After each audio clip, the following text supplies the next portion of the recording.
There's a particular kind of silence that falls over a cafeteria when Kale Marorrow walks in. It is not the silence of reverence exactly, though reverence lives in it somewhere underneath the fear. It is the silence of 100 people collectively deciding that whatever they were about to say is actually not that important right now. Conversations dissolve mid-sentence. Forks pause between plates and mouths. Even the lunch lady at the soup station, a woman who has, in my observation, never been intimidated by anything in her 63 years of life, tends to ladle a little more carefully when he is nearby. I noticed this phenomenon on my very first day transferring to Aldenval University, standing at the entrance of the dining hall with a tray in my hands and absolutely no idea where I was supposed to sit. I had watched the sea of students part almost imperceptibly as a tall figure in a dark jacket cut through the room. Not dramatically, not theatrically, just parted. Like water around a ship that does not need to ask. That was 3 months ago. I know considerably more now. His name is Kale Marorrow. He is a 4th year in the business college, though he takes electives across departments with the casual confidence of someone who has decided that conventional academic boundaries are merely suggestions. He is 22 years old. He is 6'2". He is the chapter president of the oldest and most influential fraternity on campus, a position he apparently inherited not through politics or campaigning, but because the previous president looked at him during his sophomore year and said, and I am quoting from campus legend here, "That's it. That's the guy." He runs twice a day, once in the morning before most of the campus is awake, and once in the evening when the track is nearly empty. He drinks black coffee. He does not smile often, but when he does, 3 people in my social circle have independently described the experience as briefly forgetting how language works. I know all of this because my roommate Petra told me all of this on day 1 before I had even unpacked my second box. What I did not know on day 1, and what I am still, frankly, processing, is what happened 6 weeks ago in this very cafeteria. It started with my hands. More specifically, it started with the fact that my hands, which are perfectly functional in approximately 95% of daily situations, become completely unreliable when I am carrying too many things and also trying to navigate a crowd and also trying not to think about the fact that I have a presentation in 40 minutes that I am not prepared for. On that particular afternoon, I was holding a lunch tray, a textbook I had foolishly convinced myself I would review between bites, a water bottle wedged under my arm, and my phone, because I had received a message from my study group that I was trying to read while walking, which is in retrospect a deeply optimistic thing to attempt. I stumbled. Not a graceful stumble. Not the kind that resolves itself in a single recovered step. The kind where one foot catches wrong and the whole architecture of your balance just quietly resigns its position and everything you are holding becomes briefly, catastrophically airborne. I braced for the crash, the soup, the humiliation, the dozens of eyes that would swing toward me in the specific way that says, "Oh, that's the new kid, I guess that tracks." The crash did not come. Something caught my tray. 2 hands, large, steady, appearing from my right side with a kind of unhurried precision that suggested they had been there for a moment already, waiting. The tray leveled. The soup stayed in its bowl. My water bottle was plucked from its mid-air trajectory and set back against my tray's edge with a small, definitive click. I looked up. Kale Marorrow was looking down at me with an expression I could not read at all. Not irritated, not amused, not performing concern for an audience. Just looking. With dark eyes that were several degrees more attentive than I was prepared for. "You've got too much," he said. I stared at him. He took the textbook from the crook of my arm without asking, tucked it under his own. Then, without another word, he began walking. Not toward his usual table in the back corner, but toward the shorter lunch line where I had clearly been headed. I followed him. I could not explain why, except that my brain had essentially gone offline and my feet were operating on some more primitive autopilot level. He set my tray on the counter, returned my textbook, looked at me for one more moment with that same unreadable expression. Then he walked away. The cafeteria resumed its normal volume approximately 4 seconds after he was gone. Petra, who had witnessed everything from the salad bar, appeared at my elbow with the expression of someone who has just watched a solar eclipse and is not sure the appropriate emotional register. "Did Kale Marorrow just—" she started. "Yes," I said. "Carry your yes. He's never done that for anyone. I picked up my soup spoon, put it down, picked it up again. He probably just didn't want soup on his shoes, I said. Petra looked at me with something approaching pity. Ren, she said, very gently. His shoes cost more than our meal plan. My name is Ren Callaway. I'm 20 years old, a second-year majoring in communications with a minor in creative writing that I told my parents was a minor in digital marketing because I did not have the energy for that conversation. I am average height, which I say not with self-deprecation, but as a neutral geographic fact, the way you might say a city is located in the middle of a country. I have dark hair that does what it wants. I wear glasses that I have been meaning to get updated for 8 months. I am by any honest accounting completely unremarkable in the context of Aldenval University, which has approximately 4,000 students, a significant portion of whom are more conventionally striking, more socially connected, and more likely to be remembered after graduation than I am. I like it this way. I have always been better at observing than performing, at listening than projecting. I make friends slowly and keep them for a long time. I find most large social situations faintly exhausting in the way that a loud room is exhausting. Not unbearable, just draining in a way that requires recovery time afterward. In the weeks after the lunch tray incident, I told myself firmly and with great conviction that I had simply been a minor interruption in Kale Marorrow's day, a small physics problem he had solved reflexively, a brief charitable impulse, now complete and filed away. I told myself this convincingly enough that I almost believed it. Right up until the moment 8 days after the first incident, when I was sitting in the campus courtyard trying to eat a sandwich and read a chapter on media theory, and a shadow fell across my page. And I looked up and Kale Marorrow was standing there with 2 coffees. He sat down across from me. He put one of the coffees in front of me. He opened the other one himself and looked at the building across the courtyard. I looked at the coffee. It was from the Good Campus Cafe, not the dining hall station, which meant he had walked an extra 7 minutes to get it. It was, I noticed with a small, strange feeling in my chest, exactly the kind I always order. Oat milk, 2 sugars, a shot of vanilla, which he could not possibly know. Except that he had somehow gotten it exactly right. How did you? I started. You ordered it in front of me last Wednesday, he said, still looking at the building. In the cafe line. I had been in the cafe line last Wednesday. I had not known he was behind me. I had not known he was capable of remembering the coffee orders of people he had exchanged approximately 9 words with. Thank you, I said, because there was nothing else to say. He nodded, drank his coffee, did not leave. We sat there for 25 minutes. He read something on his phone. I read my chapter on media theory, which I retained approximately 0% of, for reasons that had nothing to do with the text and everything to do with the inexplicable warmth of sitting next to someone and not needing to perform. When he stood to go, he picked up both empty cups. See you, Ren, he said. I watched him walk away across the courtyard. A group of students near the fountain went quiet as he passed them. I sat there with the ghost of warmth from the cup in my hands and thought very clearly I am in significant trouble.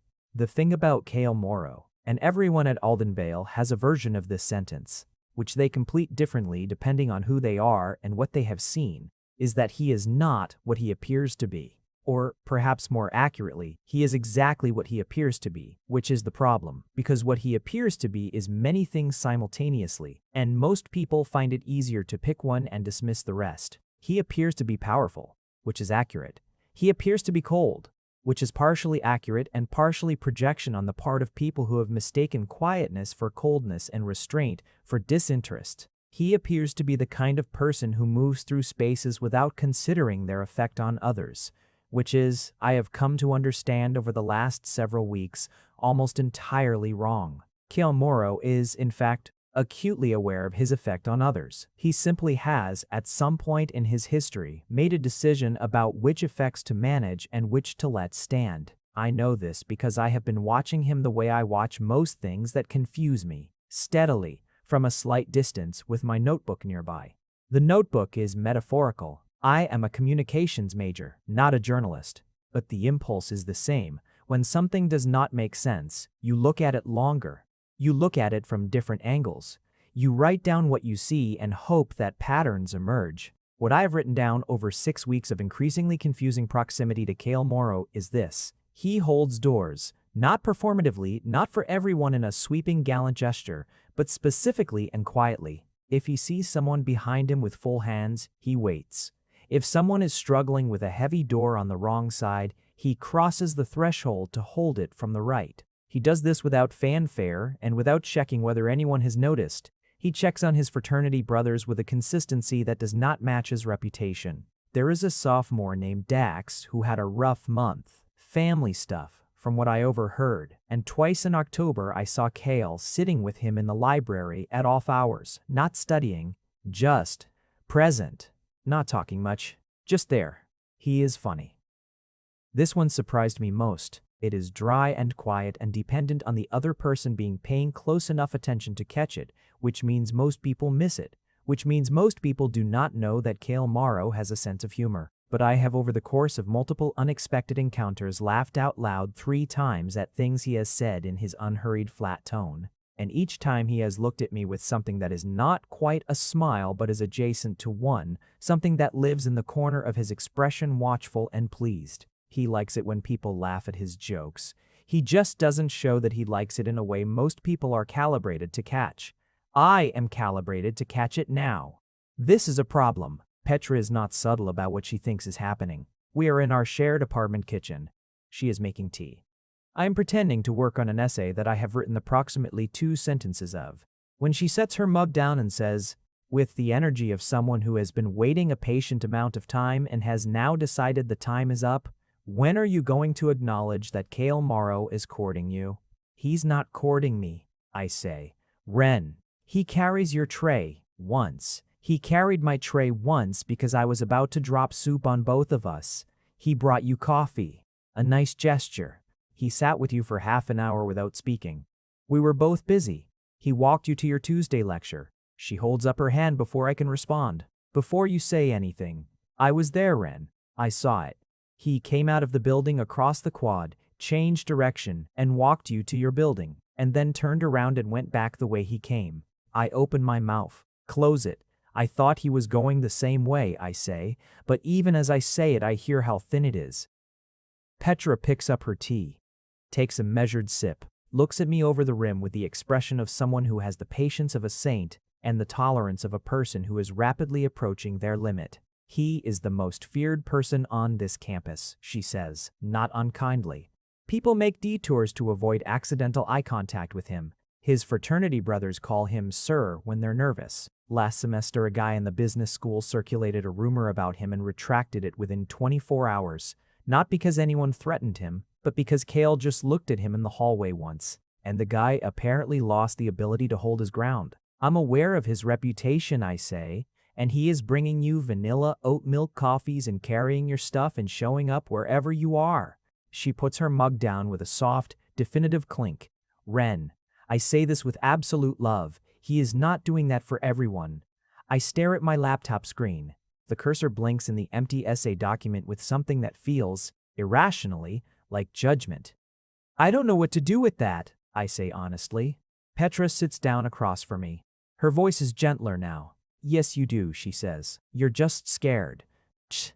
She is not wrong. The thing that Petra understands about me because she has known me for 3 months and is perceptive, in the way that quiet people often are, is that I am not scared of Kale Marorrow the way most people are scared of Kale Marorrow. I am not scared of him because he is intimidating, or because of his reputation, or because of the weight he carries in every room he enters. I am scared of him because for the first time in a very long time someone has been paying attention to me in a way that feels like being truly seen, and I do not know what to do with that. I have spent most of my life being comfortable in the background. I have spent most of my social existence learning to make myself easy to overlook, not because I am ashamed of who I am, but because being easy to overlook is a very effective way of never getting hurt by someone who decided you were not worth looking at. Kale Marorrow is not easy to overlook, and he appears somehow, inexplicably, to have decided that I am not easy to overlook either. This is, I think, the most terrifying thing that has ever happened to me. The accidents, or whatever they are, because I am increasingly less certain they are accidents, continue. There is the afternoon in the library when I am working in the 3rd floor study carrels, the ones in the back that are mostly unused because they are close to the vents and slightly cold, and I look up from my screen to find Kale settling into the carrel directly across the narrow aisle from me. He has a laptop and a stack of case study printouts that he arranges with methodical efficiency. He glances at me once. "You picked the cold section," he observes. "It keeps me awake," I say. He considers this, pulls a jacket from his bag. He apparently carries an extra and sets it on the divider between us without comment. I look at the jacket. "I'm fine," I say. "You've been rubbing your arms for 10 minutes. I had not realized I was doing this." I take the jacket. It smells like cedar and something slightly warmer underneath, some kind of bass note that I am not going to think about too carefully. I put it over my shoulders like a blanket and return to my work and try not to notice that the library, which has 3 floors and hundreds of seats, apparently contains exactly one person who noticed I was cold. We work in silence for 2 hours. When I leave, I fold the jacket and set it on his side of the divider. "Thank you," I say. He looks up from his case study. His eyes move from the jacket to my face with that particular quality of attention that I have started to think of as his default mode.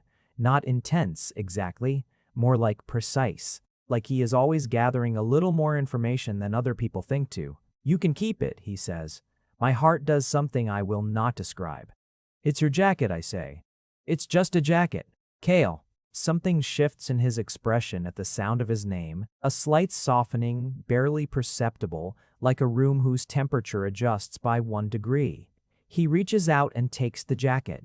His fingers brush the back of my hand in the transaction, which is accidental and lasts less than half a second, and which I think about for approximately 4 days. There's the morning he falls into step beside me on the path between the East Residence buildings and the main academic complex, a path I walk every single morning, which he theoretically has no reason to be on unless his morning run has started routing itself in a very specific direction.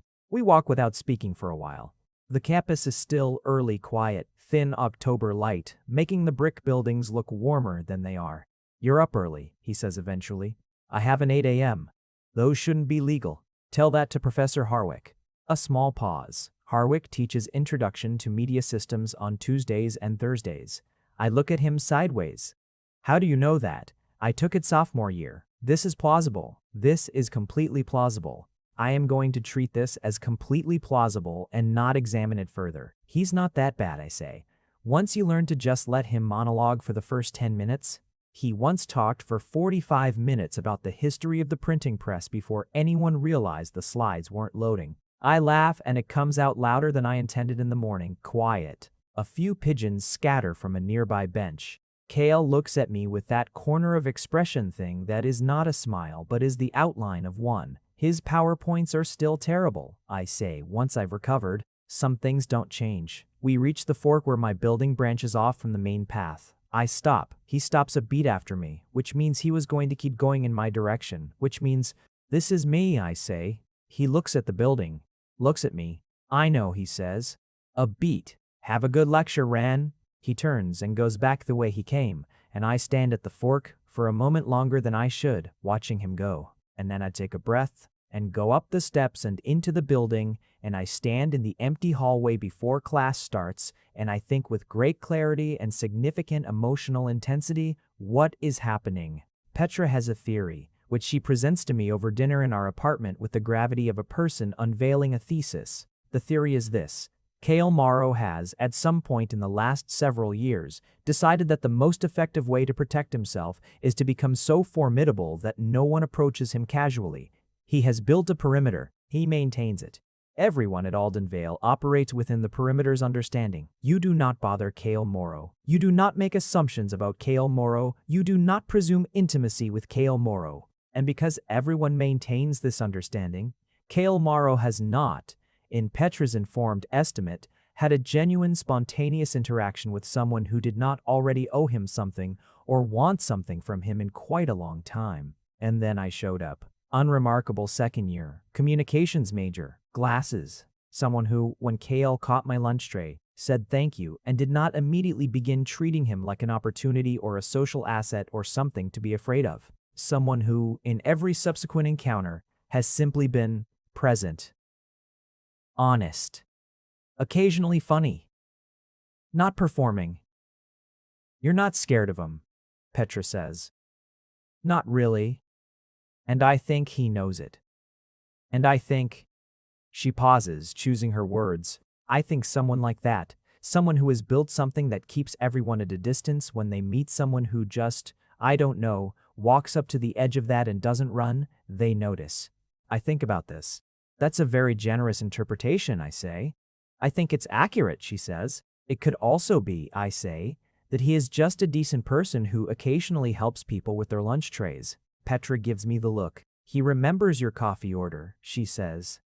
I eat my food in silence for a moment. He does remember my coffee order, I concede. November arrives with the particular cruelty of a semester entering its final stretch. Deadlines compounding, everyone's social patience thinning, the dining hall atmosphere shifting from lazy camaraderie to hunched individual survival. I have 3 major assignments due in the space of 2 weeks, and I have, in classic form, managed to start all of them late enough that I am now living in the library. On the 3rd consecutive evening of this arrangement, I am in my usual cold carrel surrounded by printed sources and a cold cup of coffee from 4 hours ago, and I am starting to understand, in the bone-deep way that only genuine fatigue produces, that I have made structural errors in my time management that cannot be corrected by working harder tonight. There is a particular brand of exhaustion that sits behind your eyes and makes everything feel slightly further away than it should be. I have been there for a couple of hours. I am staring at the opening paragraph of my media theory analysis, which needs to be 3,000 words and is currently 200 when the chair across from me scrapes back and weight settles into it. I look up. Kale is watching me with an expression that has shifted from its usual unreadability into something closer to concern, not dramatic concern, the kind that is quiet and specific and directed. You look terrible, he says. Under normal circumstances, I might protest this. Currently, I do not have the resources. Thank you, I say. I feel terrible. When did you eat? I think about this. Lunch. He checks his phone. It's 9:47. He stands.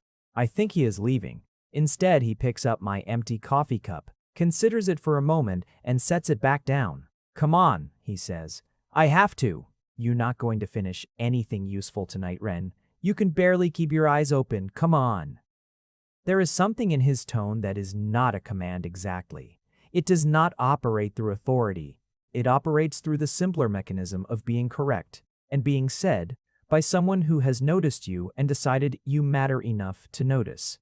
I save my document. I close my laptop. I gather my things. We walk out of the library into the cold night. He sets a pace that is unhurried, and I fall into step beside him without thinking about where we are going, because somehow this does not feel like something I need to question right now. He takes me to a small noodle place 2 blocks off campus. Not a student spot, the kind of place that stays open late and is lit warm and does not ask anything of you except to eat. We sit across from each other in a booth by the window. He orders without looking at the menu. I order without overthinking it, because I am too tired to overthink anything. The food comes. We eat. For a while, neither of us talks. You don't have to do this, I say eventually. Not reproachfully. Just noting it. I know, he says. I'm serious. You don't owe me anything. He looks at me across the table. The warm light of the restaurant does something particular to his expression.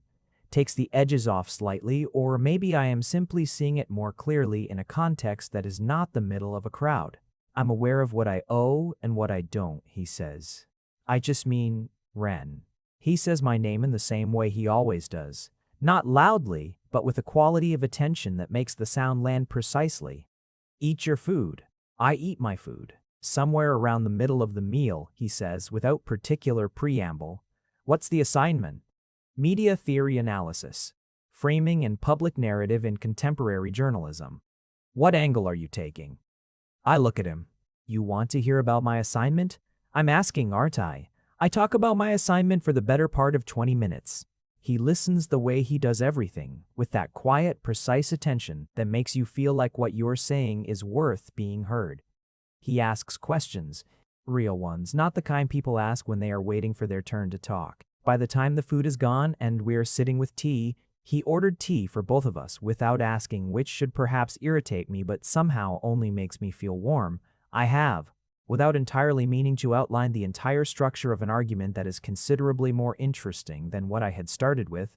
"That's your paper," he says. "I know," I say, and I am surprised by how much I mean it. "How did you do that?" He tilts his head slightly. "Do what?" "Ask the questions that." I stop. "Try again." "Most people listen to figure out what to say next. You listen differently." He looks at me for a moment. "You pay attention to things," he says finally. "You notice things about people. I'm a communications major. It's sort of the job." "It's not the major," he says. "It's you." The table between us feels simultaneously very small and very significant. "Kale," I say. "Yeah, what is this?" A pause. He looks at the window beside us. The street outside, the sparse night traffic, a couple walking past with their collars up against the cold. "I'm not sure," he says. "I've been trying to figure that out." "For how long?" He meets my eyes. "Since the lunch tray." "That was 6 weeks ago." "Yeah." My heart is doing the thing again. I leave it alone. "I don't really know how to do this," I say. "It comes out more honestly than I intended, but I don't take it back. Whatever this is, I'm not good at." I gesture vaguely between us. "Neither am I," he says. "You seem like you're doing fine." Something in his expression shifts, a crack in the composure, small and real. "I've been showing up wherever you are for 6 weeks," he says very quietly. "I've been carrying things and buying coffee and finding reasons. That is not." He stops. "That is not what I normally do." "I know," I say. "Then you know I don't have a script for this either." Outside, a cold wind pushes a scrap of paper down the sidewalk. Inside, the restaurant is warm and nearly empty, and the tea in my hands is the right temperature. "I know," I say again. Softer this time. We walk back to campus in the cold. Our breath makes small clouds in the air. At some point, without discussion, the distance between us closes until we are walking close enough that his arm brushes mine on every other step. Neither of us adjusts. At the junction where the path splits toward my building, we stop. This has happened before, this exact geographic moment. But something in it is different now, charged differently, because 6 weeks of accumulating silences have led here to this junction in the cold. And I am looking at Kale Marorrow's face in the dark, and he is looking back at mine with an expression that is no longer unreadable. "I want to see you," he says, not accidentally. Not because I happen to be near a place you were going. My chest is doing something complicated. "You mean actually on purpose," I say. "On purpose," he confirms. "With you knowing it's on purpose." "Kale, I know it's..." He stops. Looks away briefly, then back. "I'm aware that I'm not." Another stop. He takes a breath. "People have a version of me. Most of the time that version is convenient, so I let it stand. But I don't..." "I know," I say. "You don't know what I was going to say. You were going to say you don't want me to be scared of you." A long pause. "Yeah," he says. "I'm not," I say. "I have never been." And then, because I have had a long and exhausting day and I am running on too little food and 6 weeks of circling something without landing, I say, "I'm scared of how much I want to stop pretending this is something it isn't." He is very still. "What is it?" he asks. "I don't know," I say.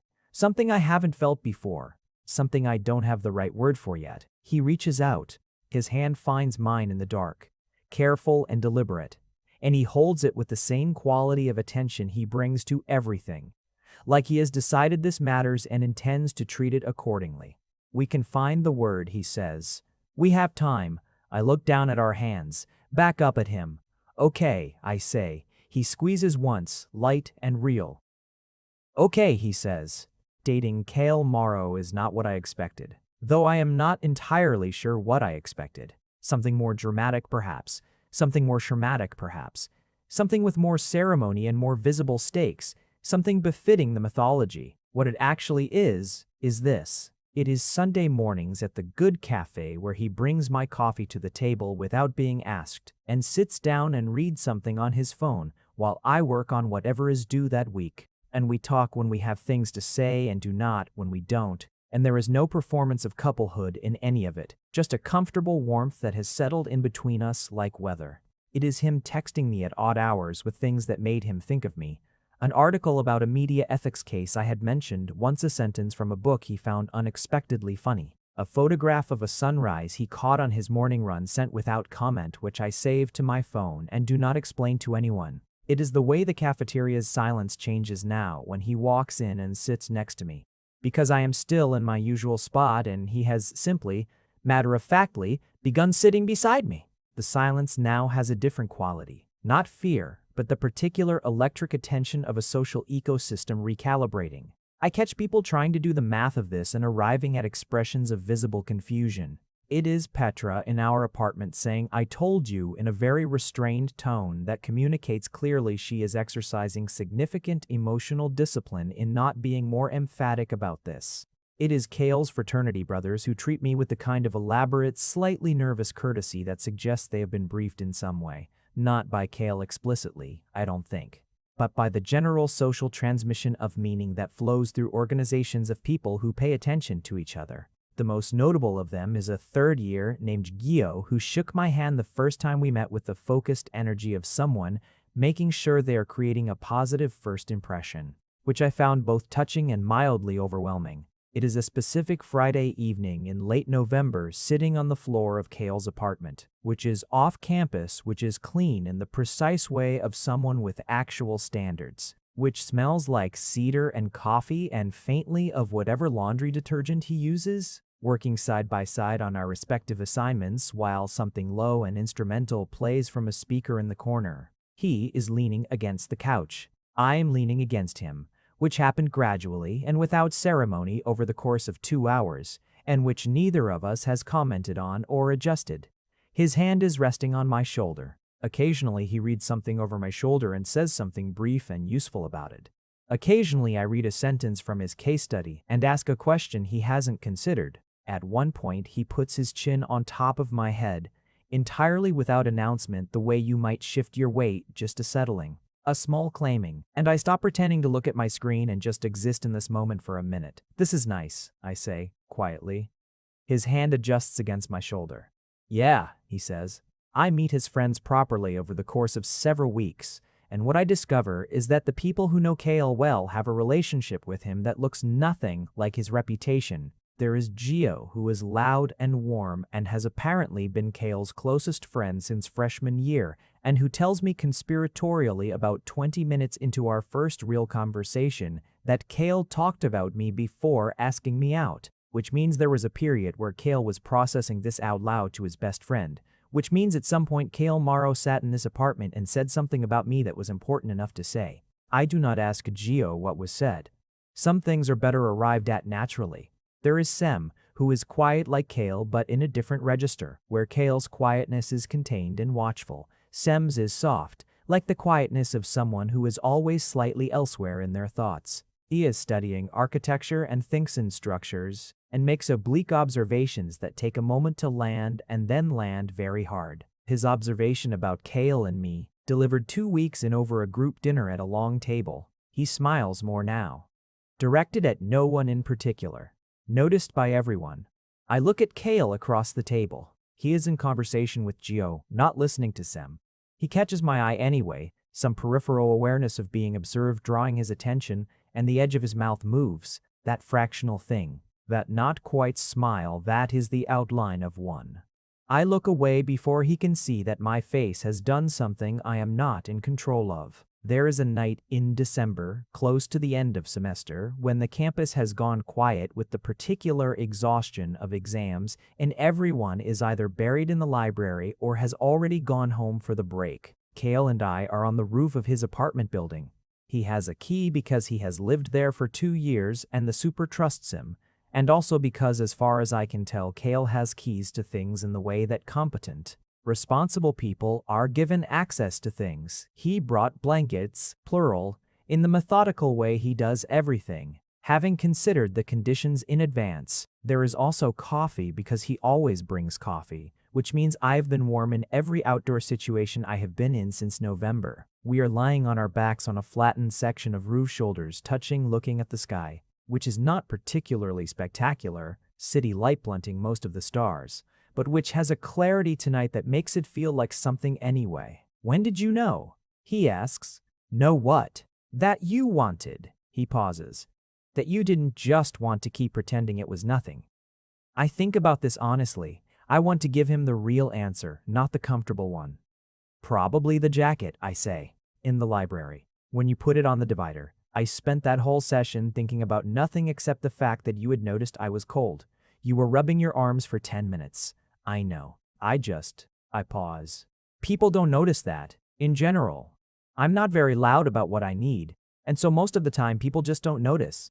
I look at the sky. You noticed. A silence. I have always noticed you, he says. Since before the tray, I noticed you the week you transferred. You sat in the corner of the dining hall that first day, and you were looking at everyone with this expression. Not nervous, just taking everything in. Like you were already trying to understand the place. I turn my head to look at him. His profile against the city pale sky. You noticed me before the tray, I say. Yes. Why didn't you? Because I am very good at not doing things, he says, with a dryness that is self-aware and slightly rueful. And because I had convinced myself that noticing someone from a distance was the extent of what I was capable of. And then I almost dropped soup on you. And then you almost dropped soup on me. I laugh, and the sound goes up into the cold air.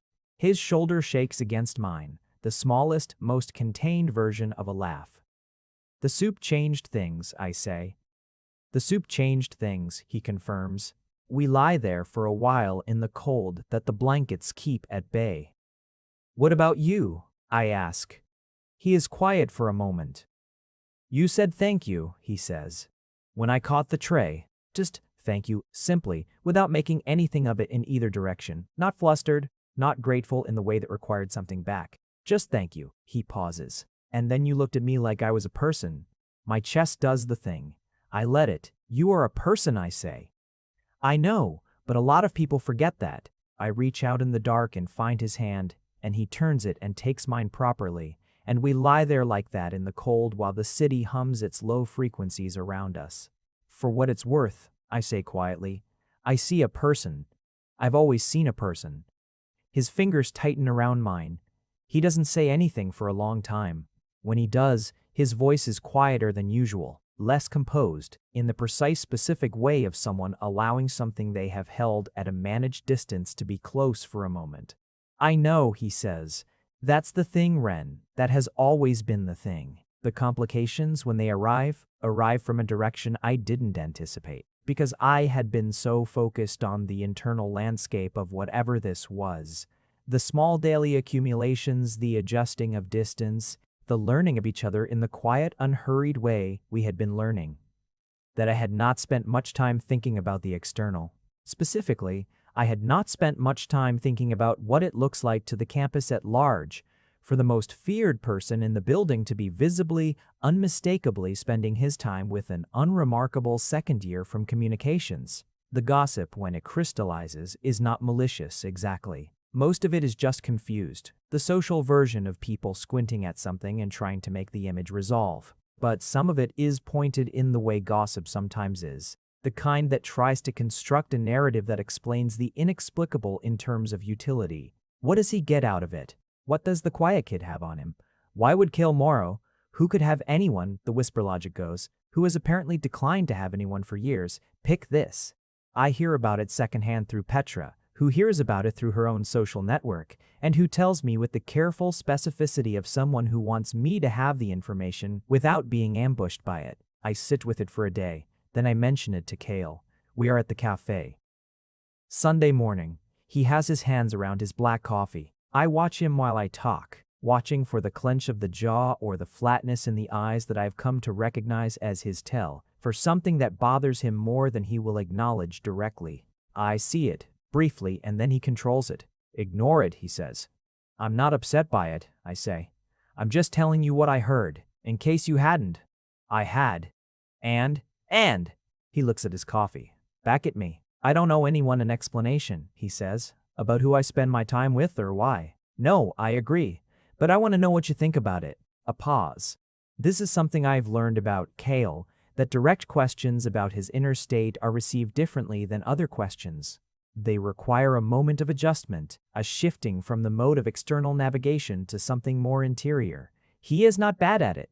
He just needs the moment. I think, he says carefully, That people who have decided I am a particular kind of thing find it disorienting when I behave in ways that contradict that. And I think... He stops. I think I've spent a long time being what people expected, because it was easier than correcting them, and I am less interested in that now. Because of me, I ask. His eyes meet mine. Because of me, he says. You reminded me of something I had stopped being sure I still knew how to do. What? Want something, he says simply. The cafe is warm and full of the quiet sounds of Saturday morning. Someone at the counter is ordering something elaborate. Outside, 2 students are walking with scarves pulled up against the December cold. I reach across the small table and touch the back of his hand once. Not taking it, just touching. A small acknowledgement that takes no translation. Okay, I say. He turns his hand over and takes mine. Okay, he says. The harder thing, harder than the gossip, harder than the adjustment of public expectation, comes in the form of a conversation I have with Kale in early December in his apartment. Over the kind of late evening that has become its own category in my life, the two of us, the low music, the warm room, the gradual dissolution of whatever energy the day has demanded. I have been talking about my family, which I don't do often, not because of any particular drama, but because my family is, by most measures, pleasantly ordinary in ways that do not generate stories. I have a younger sister. My parents are together and reasonably kind and have, in the way of reasonably kind parents, never been particularly sure what to do with a child who spends more time observing than participating. And then, because the evening has the particular quality of honesty that late hours sometimes produce, I say something true that I have not said to anyone at Alden Valley. I say, I spent most of high school being basically invisible, not unhappily. I want to be clear about that. I chose a lot of it. I was good at school and had a few close friends and didn't need more than that. But I was never someone that anyone looked at twice. Romantically, I mean. And I think I spent a long time building a very complete peace with the idea that I was the person people were comfortable with, not the person people wanted. The room is quiet. I'm telling you this, I continue, because I want you to understand that I don't always know how to receive this. I gesture between us. You, whatever this is. I keep waiting for the part where it makes sense in a way I'm familiar with, where you lose interest, or it turns out I misread it, or Ren. His voice is quiet and firm and close. I'm not fishing for reassurance, I say. I'm just trying to explain why I might be. I know you're not. He shifts on the couch. Turns to face me more fully. I know exactly what you're doing, because I do the same thing. I build the rationale for the retreat before the retreat is necessary. I identify the exit before I've gone through the door. I look at him. I'm not going to lose interest, he says, not with the electric conviction of someone promising something dramatic. In a quieter register, the register of someone who means something carefully, who has considered it. You don't know that, I say. I've known you for 3 months, he says. I've been paying attention every day for 3 months. And every time I think I have the full picture, I see something new. I don't think that's going to stop. I sit with this. That's a terrifying thing to say to someone, I say finally. Yeah, he agrees, with a softness that is entirely unlike his public register. I know. I look at him, the familiar lines of his face, the careful composure that I have learned to read underneath rather than at the surface, the dark eyes that are right now, entirely unguarded in the way they are occasionally in these late private hours.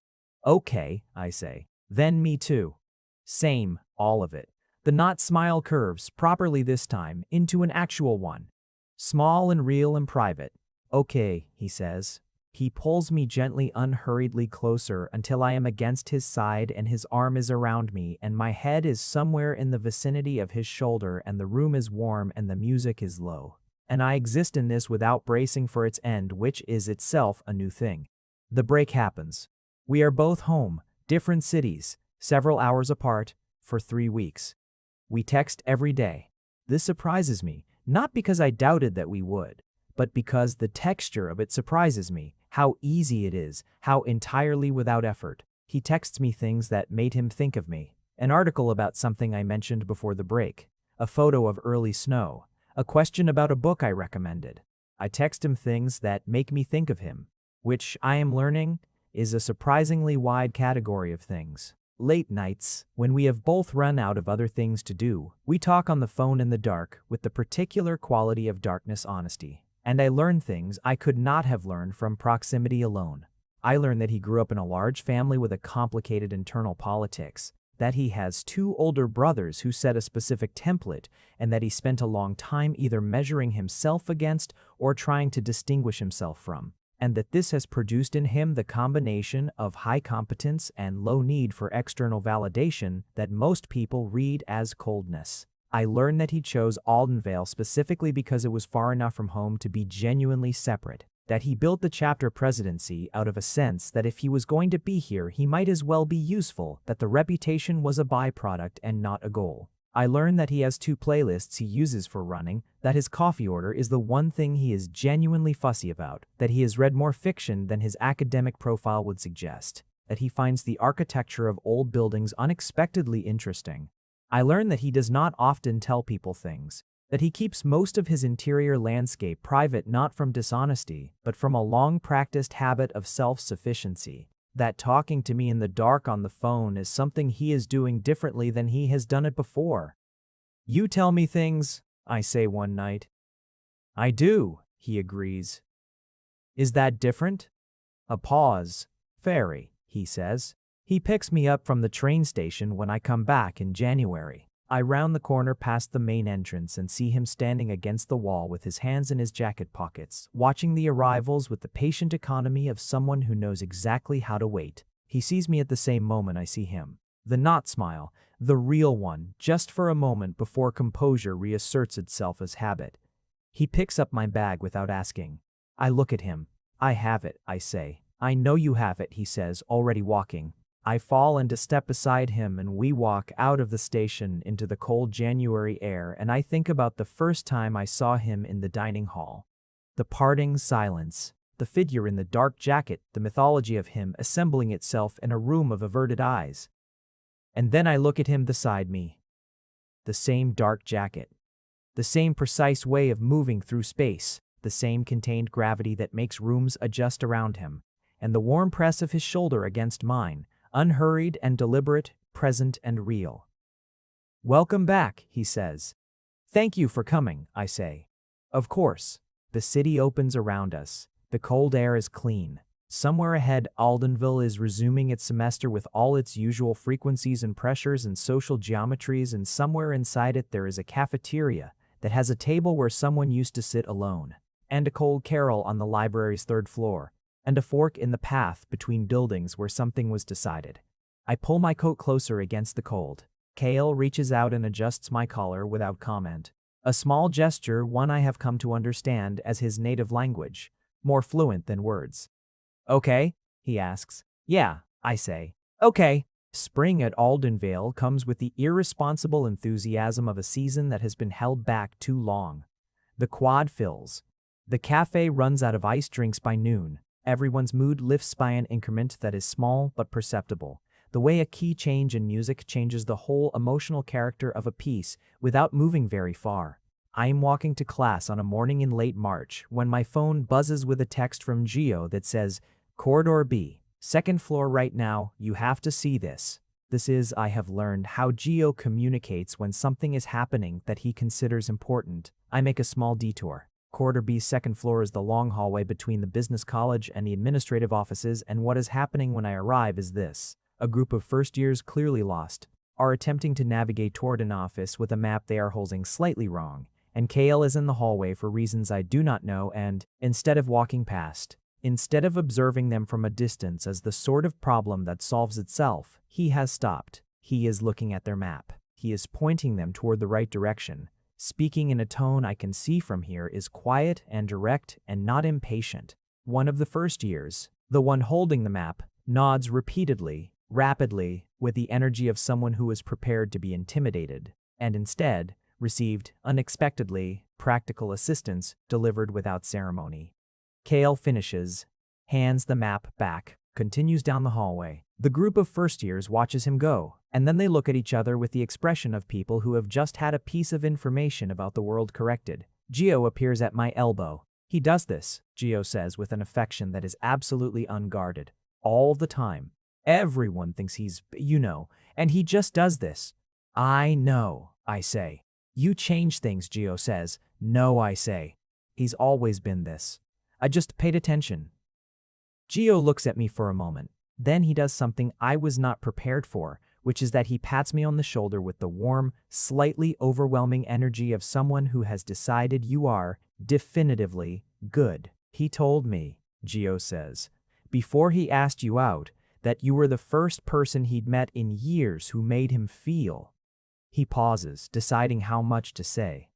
He said you made him feel like himself. I stand in the hallway of Corridor B's second floor in the spring morning light coming through the windows at the end of the hall, and I think about a Tuesday in October when I almost dropped soup on a man who caught my tray without being asked and changed the entire geography of my year. Yeah, I say softly. Likewise. It is a Friday in April. The cafeteria is doing its usual lunchtime thing, a particular ecology of sound and movement that I have, over the course of a year, learned to read like a language. I am carrying my tray. It is loaded up because I picked the corner station first and then remembered the soup was at the other end and made a second pass.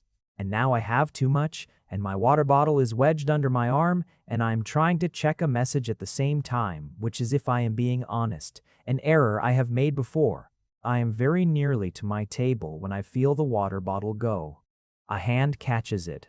I look up. Kale is standing beside me with the expression that I have learned is his version of amusement. Contained, precise, living at the edges. You still do this, he says. I had to check my messages, I say. He takes the water bottle. Then he takes my tray. I can carry my own tray, I say. I know, he says, and carries it to our table. I follow him. The cafeteria does its thing, the micro-adjustment of social atmosphere, the recalibration. But it is different now from how it was in October.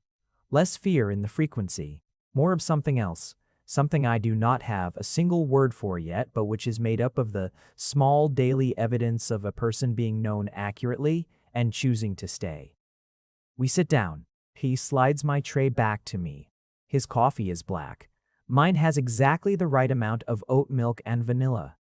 He did not ask this morning.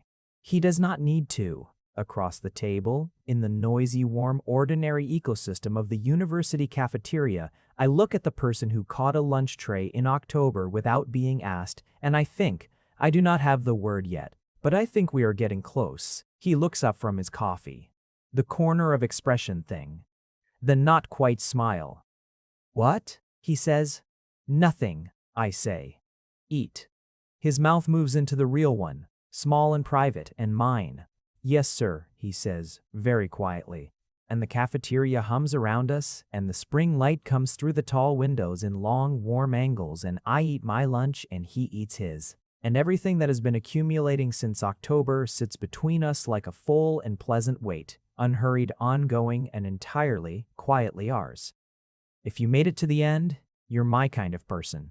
Leave a subscribe. Comment down your favorite part of the story, and if you want early access to videos, exclusive content, or just want to support the channel, hit that join button right below the video. Even one member genuinely means the world to me. See you in the next one.